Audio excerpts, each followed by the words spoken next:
দর্শক, জ্বালানি তেল সংকটের খবর জানাতে ফরিদপুর থেকে যুক্ত হয়েছেন আমাদের সহকর্মী হাসানুজ্জামান। হাসান, আগের খবরে আপনি জানাচ্ছিলেন স্বস্তি ফিরলেও সংকট কিন্তু এখনো কমেনি। এই মুহূর্তে চিত্র আপনি কেমন দেখছেন? RICL TMX, যুগের পর যুগ স্থাপনা থাকে মজবুত। সকাল 9টা নাগাদ ফরিদপুর শহরের প্রাণকেন্দ্র ভাঙ্গা রাস্তার মোড়ে আমরা কিন্তু দেখতে পাচ্ছি যে আগের এই সময় যেভাবে দীর্ঘ সারি তৈরি হতো, আমরা কিন্তু সেই সারি দেখতে পাচ্ছি না। তেলের দাম বৃদ্ধির পরেও কিন্তু আমরা দেখতে পাচ্ছি যে অস্থিরতা যে একটা আশঙ্কা করা হচ্ছিল সেটি কিন্তু নেই। তবে পাম্প কর্তৃপক্ষ তারা আমাদেরকে জানাচ্ছেন যে পেট্রোলের কিন্তু এই পাম্পের সংকট রয়েছে, বা আমরা একটু পেট্রোল পাম্পটা দেখানোর চেষ্টা করছি এবং আমরা দেখছি যে এখানে কিন্তু পেট্রোলের যে থাম্বল সেখানে কিন্তু কোনো সরবরাহ নেই, এবং পেট্রোল পাম্পের যে কর্তৃপক্ষ রয়েছে তারা কিন্তু আমাদেরকে এই কিভাবে এইটি আজকে অবস্থা সেটি একটু জানানো চাইছে। আসসালামু আলাইকুম।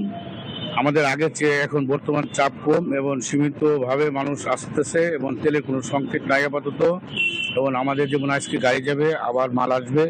তবে আগের মতন যে অবস্থান ছিল বর্তমান শিথিল অবস্থান আছে, এবং সাধারণ মানুষ যারা কৃষক লোক তারা অনেক তেল নিচ্ছে কালকে থেকেও, কিন্তু আজকে এই মুহূর্তে আমাদের তেমন চাপ নেই এবং গাড়িরও কোনো চাপ নেই, মোটরসাইকেলের চাপ নেই।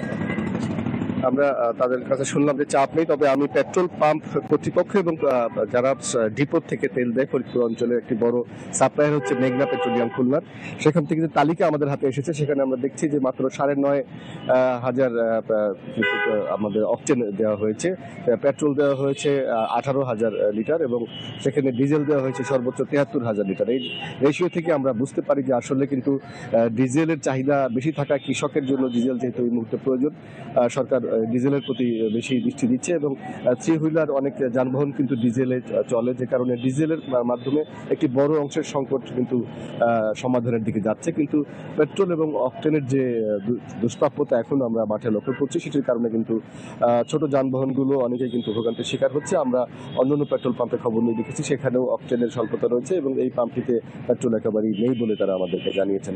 তার ফলে জনভোগান্তি আগের থেকে কমলেও কিন্তু এখনো তেলের দাম বৃদ্ধি প্লাস সবকিছু মিলিয়ে যে দুষ্প্রাপ্যতা পণ্যের, সে কারণে কিন্তু মানুষের মধ্যে এখনো শঙ্কা কাজ করছে। যদি এই অবস্থা কাটে, সরকার যদি এইভাবে নিরবিচ্ছিন্ন সরবরাহ দিতে পারে, তাহলে এই সংকটের সমাধান হবে বলে সংশ্লিষ্টরা আশা প্রকাশ করছেন। জি, ধন্যবাদ আপনাকে।